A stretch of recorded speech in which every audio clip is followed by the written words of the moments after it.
Ночью 31 июля на реке Яна, в 127 километрах ниже населенного пункта Усть-Куйга Устьянского района, в районе нежилого поселка Северный, опрокинулась моторная лодка «Прогресс-4». На борту этой лодки находились 10 человек, в том числе детей двое.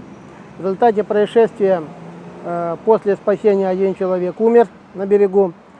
Причина его смерти будет установлена после проведения судебно-медицинского заключения. И 2 человека пропали, в том числе один ребенок.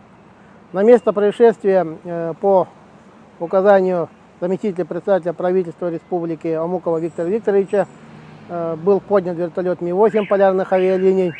В состав оперативной группы входили специалисты управления гражданской обороны чрезвычайным ситуациям администрации Верхоянского района, сотрудники Верхоянского пожарно-спасательного гарнизона, госинспекции по маломерным судам, сотрудники полиции и врачи.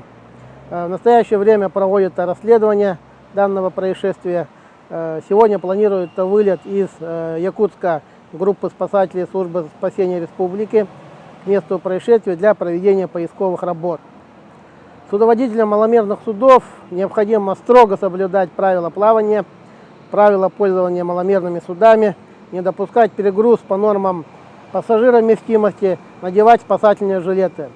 Движение маломерных судов необходимо осуществлять безопасной скоростью для того, чтобы реально оценивать обстановку, ведь обстановка на реке меняется постоянно, целью предотвращения возможных аварийных ситуаций.